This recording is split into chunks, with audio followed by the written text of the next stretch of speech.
बच्चों, आज जो हम बात करेंगे वो एबीसी आईडी कार्ड की करेंगे, क्योंकि ये इसके बारे में जानना आप लोगों के लिए बहुत ज़रूरी है। शिक्षा मंत्रालय ने, भारत के जो शिक्षा मंत्रालय है, उसने इसको इंट्रोड्यूस किया है। और ये केवल और केवल इसलिए इंट्रोड्यूस किया गया है ताकि आपका पूरा एकेडमिक जो डिटेल है वो एक ही कार्ड के थ्रू देखा जा सके। और इंडिया के किसी भी पार्ट में, किसी भी ये स्कूल्स या यूनिवर्सिटीज़ में अगर आप पढ़ रहे हो तो आसानी से आपका एडमिशन हो जाए और आप आसानी से वहाँ पढ़ सकें।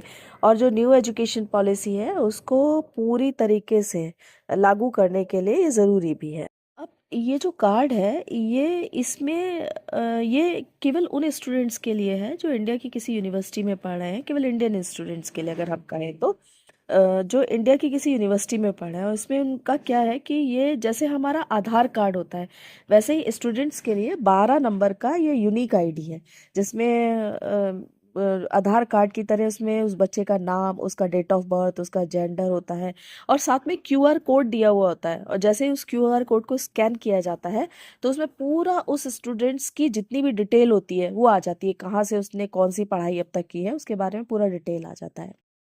अब इसको बनवाना कैसे है, तो आप डिजी लॉकर में जाइए और डिजी लॉकर को केवाईसी अपने आधार की सहायता से अगर आप कर सकते हैं तो उसको करने के बाद आपको अपना नाम और अपना आधार कार्ड साथ में रखना होगा, क्योंकि उसका नंबर उसमें जाएगा, पैन कार्ड, और साथ में अपना, या अगर ड्राइविंग लाइसेंस है, डीएल है तो डीएल, और अगर डीएल नहीं है तो एनरोलमेंट नंबर उस यूनिवर्सिटी का जिसमें आप पढ़ रहे हो, या कॉलेज का एडमिशन नंबर जो है वो आपको देना पड़ेगा।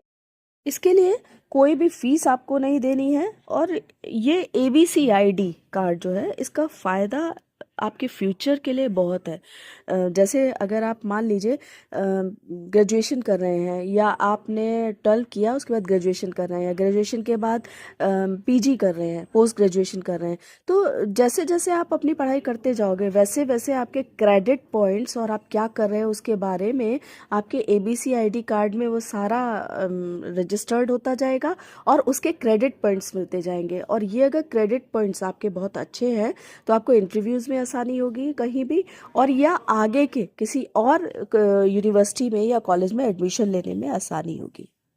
जैसे कि मैंने पहले भी बताया कि इसका सबसे अच्छा फ़ायदा ये है कि अब तक हम कहीं भी किसी भी एडमिशन के लिए जाते थे तो हमें ओरिजिनल डॉक्यूमेंट्स दिखाने पड़ते थे अपने फोटोस्टेट डॉक्यूमेंट्स की चेकिंग के लिए। बट अब इसके बाद ऐसा नहीं होगा। आप अपना जब आईडी कार्ड दिखाओगे तो उसमें जो क्यूआर कोड है उसके थ्रू आपका पूरा डिटेल आ जाएगा, और आपके जो ओरिजिनल कार्ड है, ओरिजिनल जो डॉक्यूमेंट्स है वो सारे चेक कर लिए जाएंगे।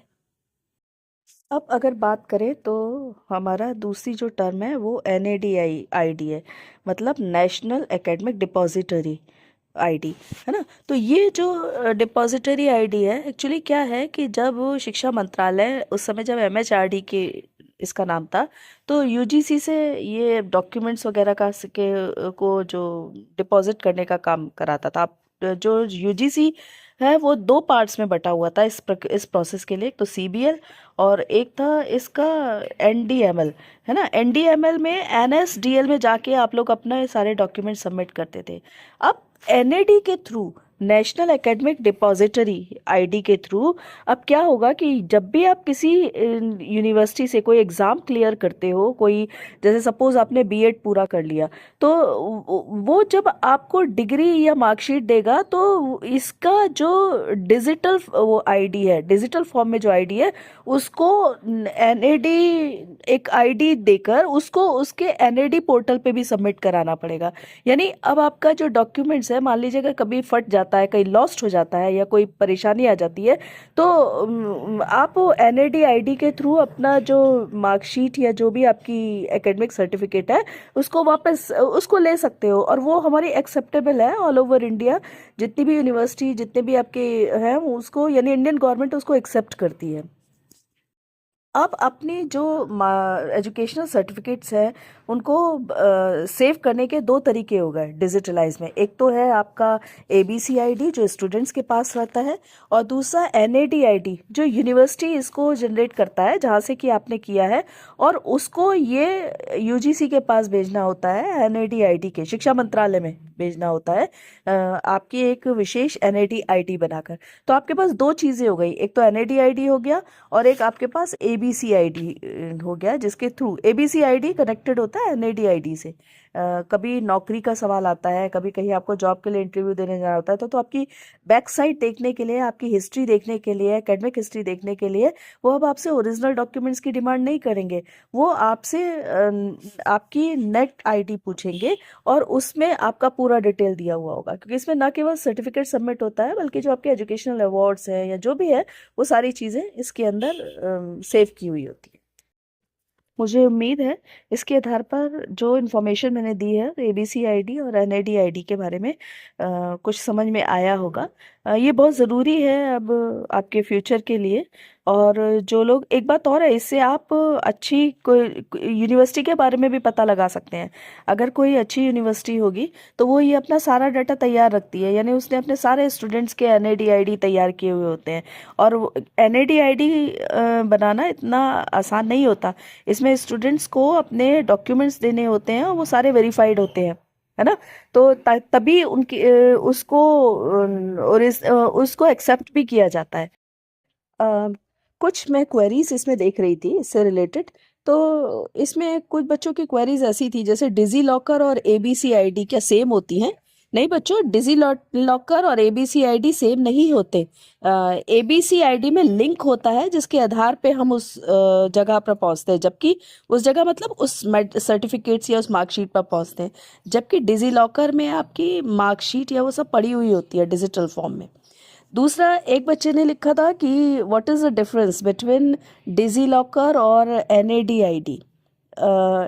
NADID जो है वो यूनिवर्सिटी जनरेट करती है, और ये आप जो डिजी लॉकर है वो स्टूडेंट्स को खुद अपना जनरेट करना होता है, जैसे ABCID वो खुद जनरेट करता है। लेकिन कभी कभी जब वो नहीं कर पाता तो कॉलेज वाले उसकी हेल्प करते हैं, लेकिन ये जो करने का काम है वो केवल स्टूडेंट्स का है। सो NADID यूनिवर्सिटी को होती है। अच्छा, एक बच्चे ने लिखा है कि जिन स्टूडेंट्स पास आउट हो चुके हैं और जो पढ़ चुके हैं, क्या उनके लिए भी NADID करना ज़रूरी है? तो हाँ, आने वाले समय में ये कंपलसरी हो चुका है। UGC ने इसको कंपलसरी कर दिया है, ABCID को भी और NADID को भी। तो आपको जिन यूनिवर्सिटी से आप पढ़े हुए हैं, आपने सर्टिफिकेट्स, एजुकेशनल सर्टिफिकेट्स वो ले रखे हैं उस यूनिवर्सिटी से, उन यूनिवर्सिटी में एप्लीकेशन लगाइए, उनसे रिक्वेस्ट करिए कि वो आपका NADID जो है वो जनरेट करके दे। मुझे उम्मीद है इसके आधार पर जो इन्फॉर्मेशन मैंने दी है ABCID और NADID के बारे में कुछ समझ में आया होगा। ये बहुत ज़रूरी है अब आपके फ्यूचर के लिए। और जो लोग, एक बात और है, इससे आप अच्छी कोई यूनिवर्सिटी के बारे में भी पता लगा सकते हैं। अगर कोई अच्छी यूनिवर्सिटी होगी तो वो ये अपना सारा डाटा तैयार रखती है, यानी उसने अपने सारे स्टूडेंट्स के NADID तैयार किए हुए होते हैं। और NADID बनाना इतना आसान नहीं होता। इसमें स्टूडेंट्स को अपने डॉक्यूमेंट्स देने होते हैं और वो सारे वेरीफाइड होते हैं, है ना। तो तभी उनकी उसको एक्सेप्ट भी किया जाता है। आप कभी साइट पे जाके देखिएगा, जिस यूनिवर्सिटी ने अपने प्लस पॉइंट में ये दिया हुआ है कि हमने NADID बना रखी है, वही यूनिवर्सिटी स्टूडेंट्स के लिए, वही यूनिवर्सिटी बेहतरीन यूनिवर्सिटी होगी। क्योंकि ज़्यादातर यूनिवर्सिटी NADID का प्रोसेस अभी अंडर कंसिडरेशन में है।